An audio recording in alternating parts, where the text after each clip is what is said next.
Okay, so question 10.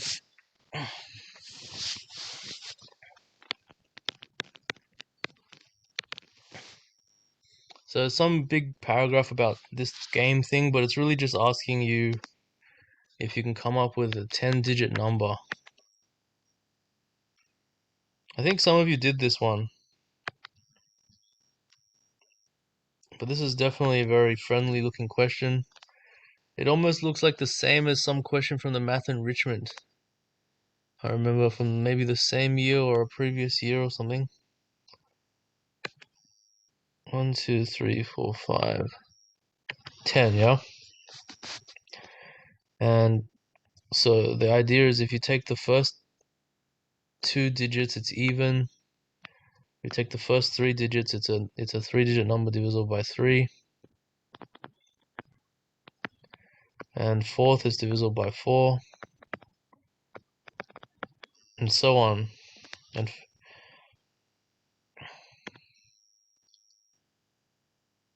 correction rate. The average for this question is probably around 0.6, I think.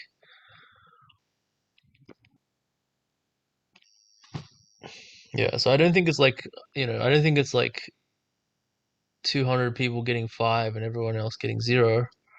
It could be like a lot of people getting a 1, for example.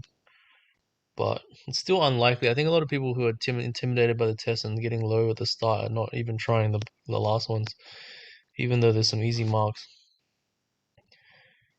So divisible by 10.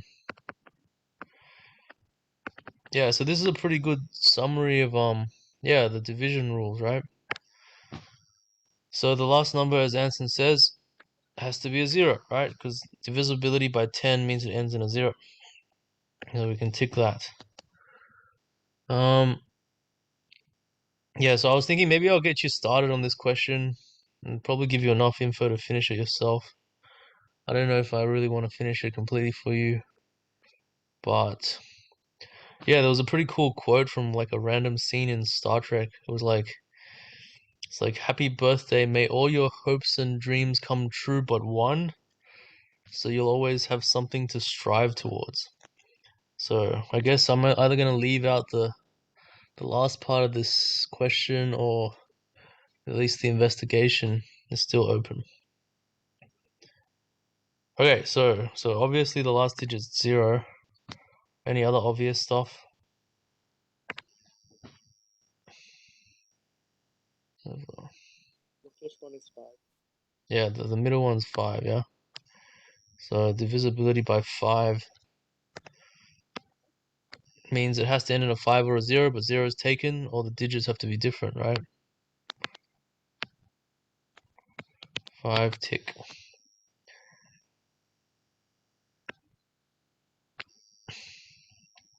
So divisibility by 7.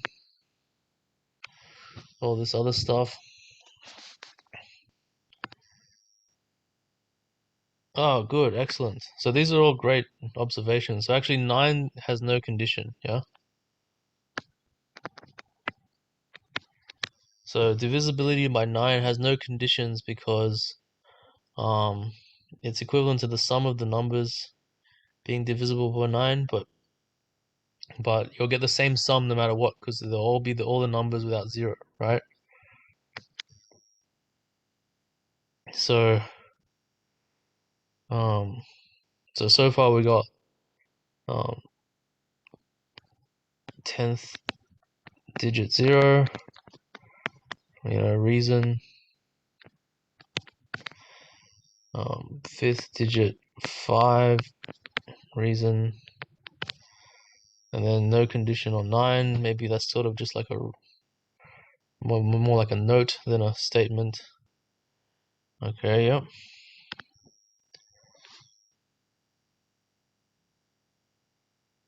Oh, okay. So you already done that before.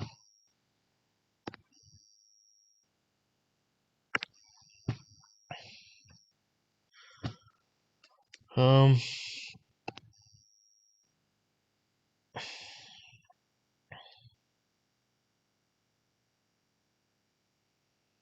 Yeah, so this is a good example of where like there's a tension because there's only so many permutations, right?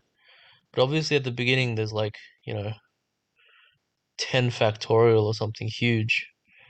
But getting rid of the 5 and the 0 has already made it less than 8 factorial, right? So it's an exponential, like an order of magnitude decrease in permutations. And you're kind of there's a tension or you're holding the trigger for when you decide to actually just start bashing out all the combinations, okay? So we're kind of making good progress. We're systematically using the conditions to eliminate possibilities, and I think we'll be happy doing that for a while. So the next good observation I think is related to this. Yeah, so second digit, fourth digit. So we know that the even digits have to be even, right? Even digits, even.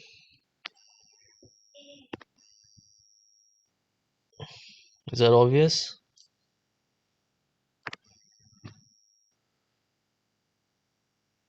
Because being divisible by an even number makes it at least divisible by 2, right? So and being divisible by 2 means it's even, and being even means the last digit's even.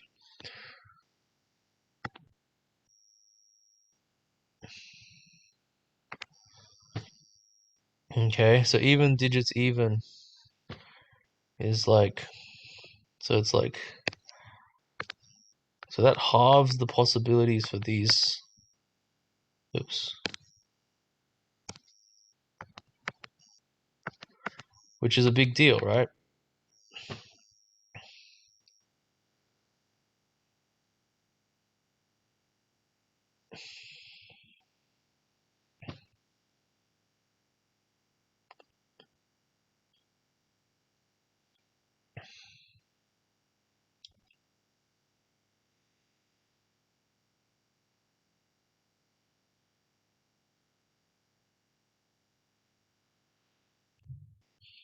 So obviously, um, so this next one might be a bit tricky. So it might be easy or it might be hard to see that if those 4 digits are even and there's 8 digits left and 5 or 0 are taken, the other digits have to be odd, yeah?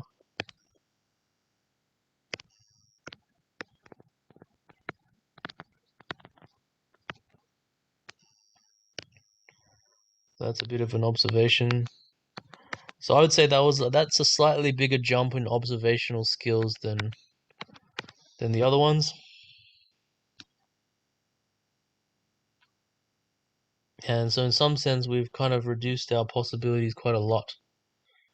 Okay. And so what have we not taken care of? So for example, divisibility by 6 is actually just the same as divisibility by 3 because we already now know it's even. So divisibility by 7 seems like something we might procrastinate because it's so weird. And then divisibility by 8 we haven't done anything with except for the even part. And divisibility by 4 we haven't done anything with.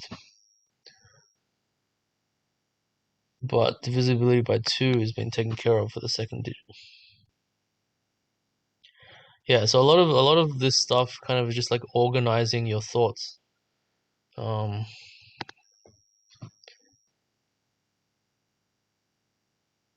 So divisibility by 8 is the last 3 digits divisible by 8. Yeah. Okay, good. So let's do divisibility by 4 first. So divisibility by 4 is the last 2 digits divisible by 4, right? Because 100 is divisible by 4. So, but then the last 2 digits, we know that one of them's odd, right?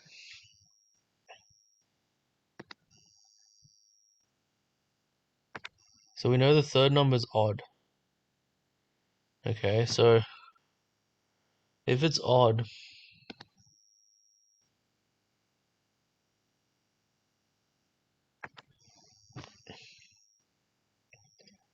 so the third number has to be odd. It has to be like 1, 3, 7, or 9, right? But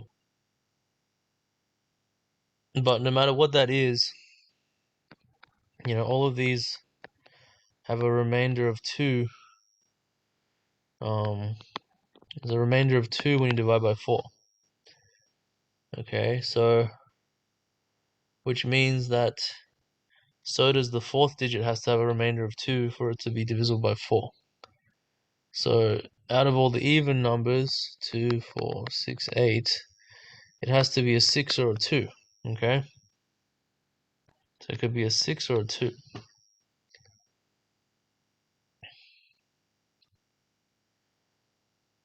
Similarly, so you see the last 3 digits being divisible by 8, but you know that this one is even, and like 200 is divisible by 8, like an even number of hundreds is divisible by 8. So then the divisibility by 8 just comes down to the last 2 digits, right?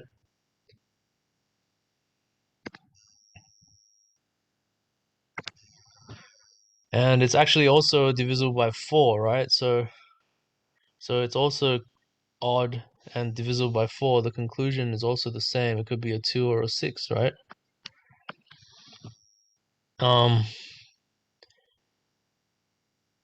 And being further divisible by 8, I guess it means that if it's a 6, it has to be a 1 or a 9. And if it's a 2, it's a 3 or a 7. So it gives you a bit more conditions than just the 4. Wait, the 4 probably gives you that too. Oh, wait, no. The 4 goes, yes, all the odd numbers go with 2 and 6, yeah? Whereas, for the 8, only the select odd numbers. I hope I'm not really spoiling this question for people. How did I get third is 6 or 2? Oh, I'm saying the 4th. Oh, oops. Okay, I'm saying the 4th digit is 6 or 2.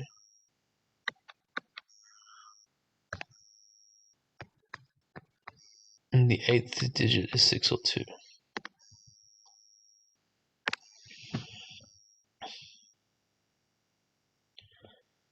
Yeah.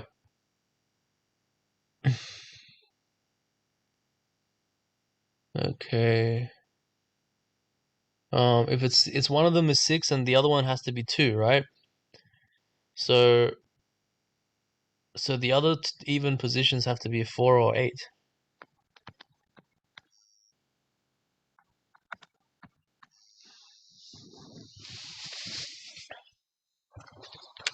See what I'm getting at?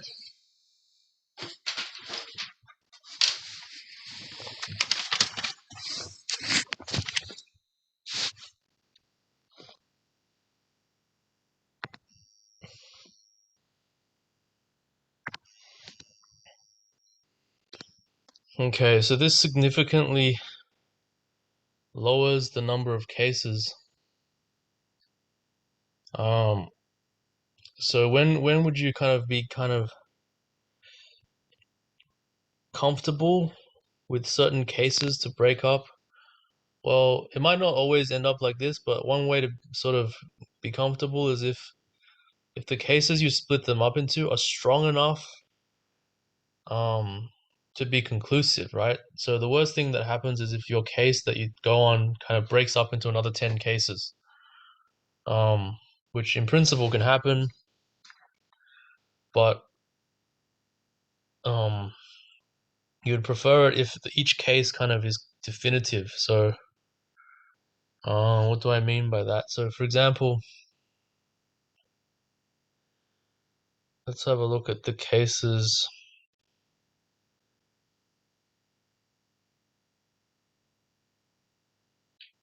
So what if I picked so one way to break it up into 2 cases is to pick a 6 or a 2 in the 4th position, yeah?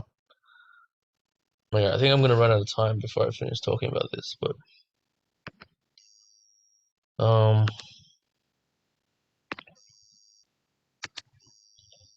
pick a 6 or a 2.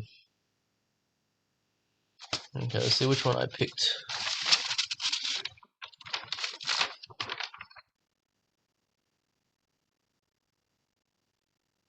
I think I picked a 6.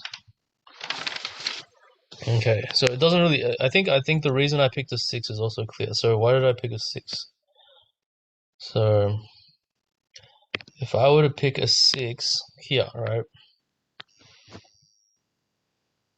So my reasoning was like this. So I know that so divisibility by 3 means the sum of the digits is divisible by 3, right?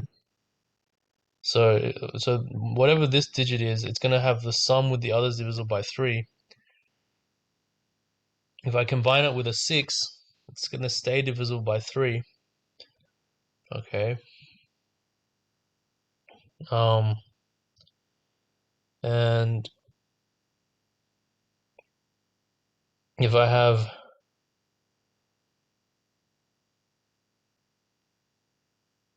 a 6 there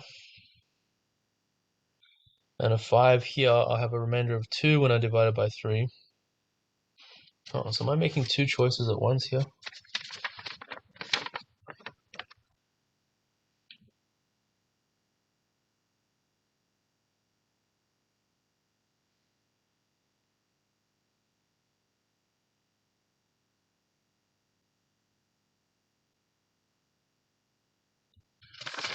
Okay, maybe I'm making 2 choices. So I guess I was thinking if I made 6 and 4, right?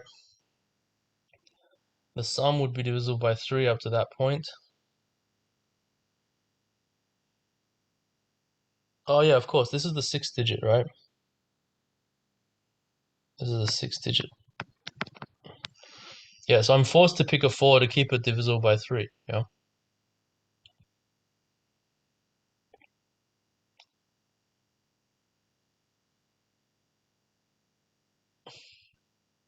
So if I'm forced to pick a 4 there, then I'm forced to pick an 8 here.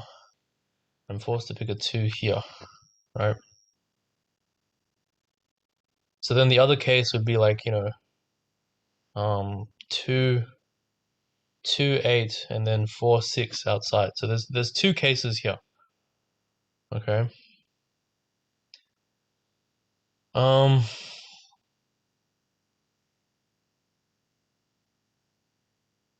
okay, so what numbers do I have so far? I have 8, 6, 5, 4. So the 5 can pretty much be ignored. 4,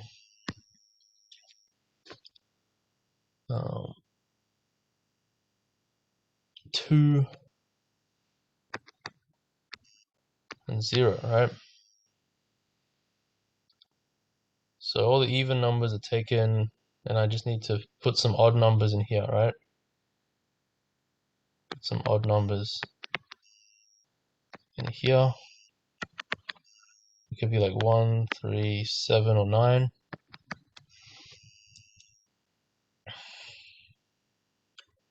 And the only condition I have left, so I've done divisibility by 3, 2.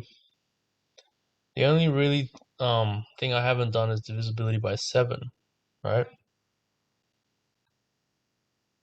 So I need to put some numbers in here to get this whole thing divisible by 7. Okay. So here's where divisibility by 7 comes in. It might speed you up or slow you down.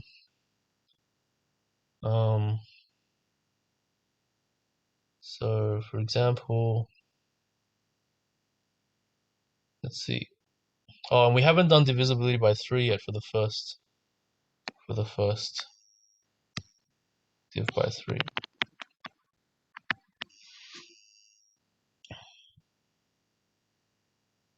Okay, so obviously we can ignore the 0 and never really think about it again.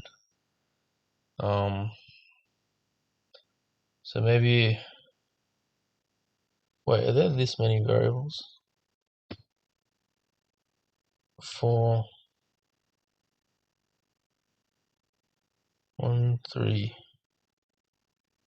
7, 9. Okay. Oh, okay, yeah, and of course I don't care about this number for divisibility by 7, right? Nor do I care about this number because, well, the divisibility by 7 condition only holds for the first 7 digits. Okay, so I just care about sort of these numbers. Okay, so if you remember some modular arithmetic or divisibility rules, this process could be faster or slower. So we can get rid of the 8, 6, 5, 4 somehow and try to relate it in terms of just x, z, and y. So for example, we know that 10 to the 6 has remainder 1 when you divide it by 7. So therefore, x contributes the same as z. Yeah. So x. So the final divisibility by 7 will come to x plus z. Okay. Actually, you might already worry because there's a symmetry between x and z, right? So that means there's potentially 2 solutions if there was even one solution, but the symmetry is broken by the divisibility by 3 rule. Okay, so another thing you might remember about divisibility by 7 is that blocks of 3 digits become sort of negatives of each other. So you have like 540 is what the 54 contributes. Then you have the 806 with the 86, and the 806 becomes minus 806. But since you only care about the remainder when you divide by 7, well, you can see, for example, mod 7, if you take away 490, this is 50. 50 is 1 mod 7. Alright, because 49 plus 1. And 806, well, remember 8 is equal to 1 mod 7, so it's really 106. And 105 is a multiple of 7, so this is really just minus 1, right? So all of that just cancels. And you're just left about y, okay? And y happens on the 10 to the 4th, right? So remember 10 to the 4th is 3 to the 4 mod 7, which is equal to 3. So 3 squared is 9, which is, and 9 squared is, so 9 is equal to 2 mod 7, so 2 squared is just 4, okay? So the whole thing becomes x plus z plus 4y. Can you see?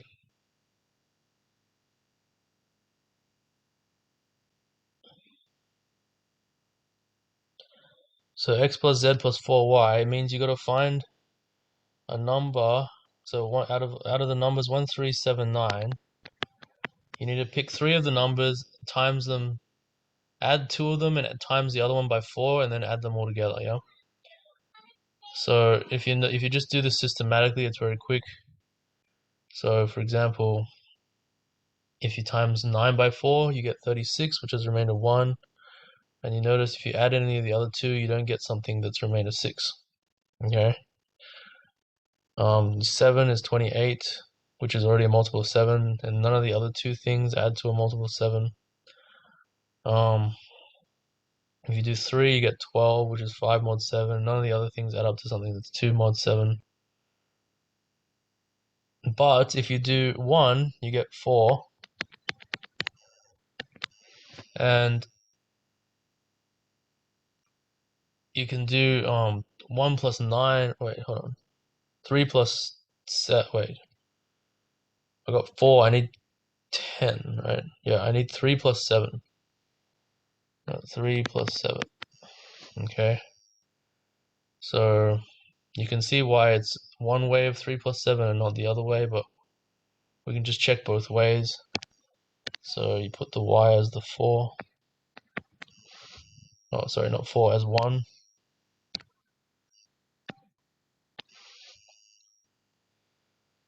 You put y as the 1. Does that work with 3? Well, if 3 was at the front, that's divisible by 3, but if 7 was at the front, it's not divisible by 3, right? So it has to be 3, and then 7 has to be the one at the back.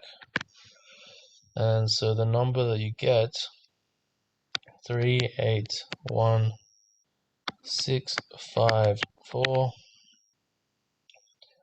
7, 2, and then what's the last number? 9.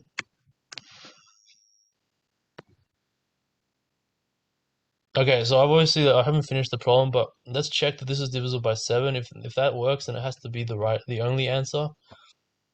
And you can kind of see what the other case has to be, and with some similar reasoning, you can get that there's no solutions in the other direction.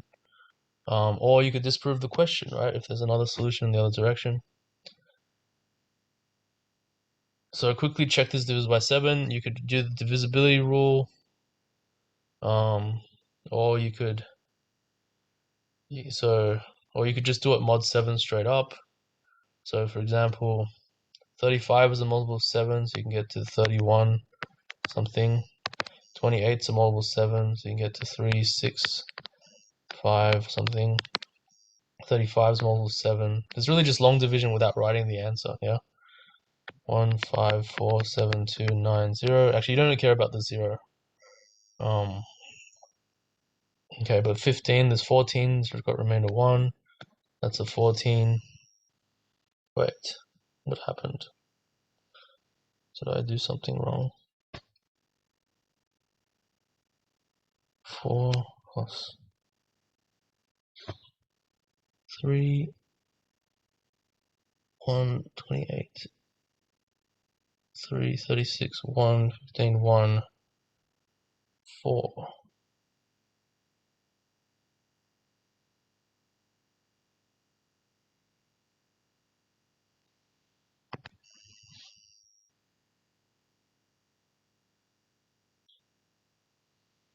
3, 2, 6, 9.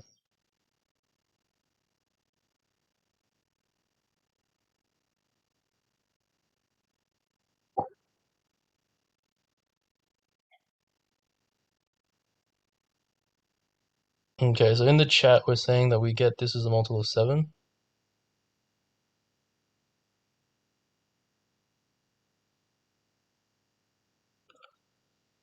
Hmm. 2.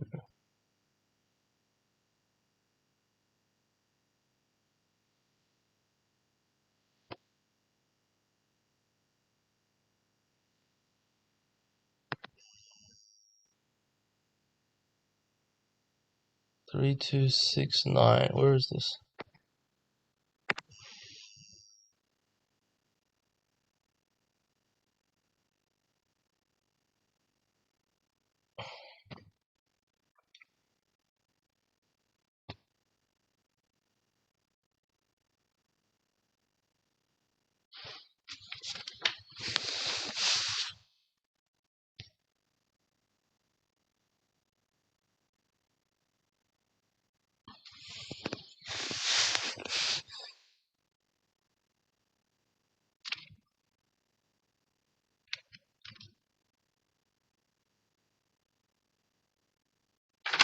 Yeah, okay, sorry, I was just being dumb because um you only have to check up to the 7th digit, right? So we don't actually need these numbers. And so you have 147, and 147 is a multiple of 7, right?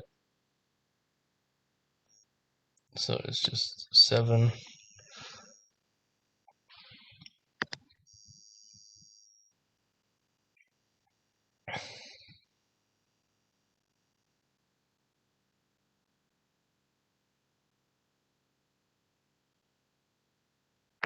Yeah. Oh, with the divisibility rule, I guess. So you want to check something in sort of a slightly different way than you did it. So we did it with the divisibility rule, so it might be good to check it with something else, but we could just restate it. So it's 3 minus 816 plus 547. So, 816, we can take out the 705, sorry, the 805, get minus 11 3 minus 11 plus, and then this is obviously we have 5, 490, 57 plus 8. So this is equal to 0. Yeah. So I'm pretty sure, see, the difficulty it takes to get that answer means that that answer might be worth a point. Okay, but the proof is not finished until you eliminate the other possibility, right? So the other possibility, which I hope you can just do yourself, I don't want to spoil the fun for everyone, will be 4, 4, 2, 5, 8, 6, something 0, right?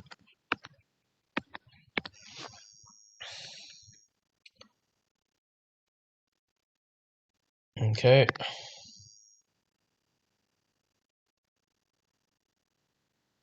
So the divisibility rule is it's basically just do mod 7, yeah? So you might have to watch the video, but it's just make sure, just subtract multiples of 7. So take 7 equals 0, and basically anytime you get a multiple of 7, you keep subtracting it, and then deciding if something's divisible by 7 is just seeing if it has a remainder or not. Okay. All right. Are there any questions?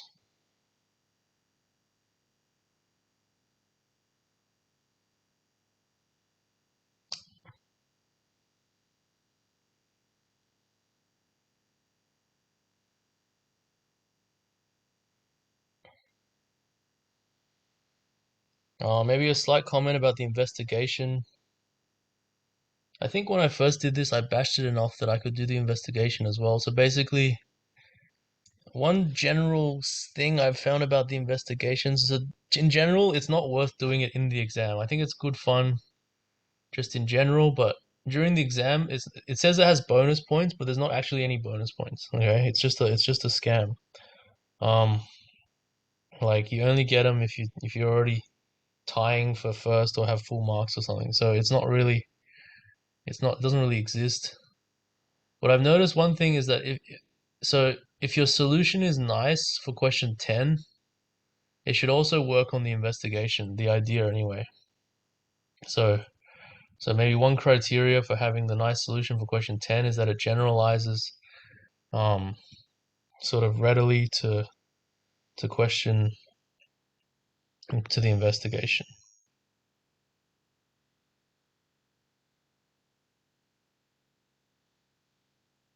All right, so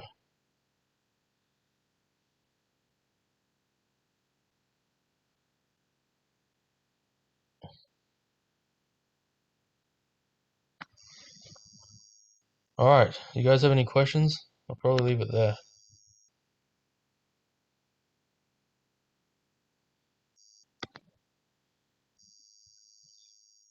All right, thank you.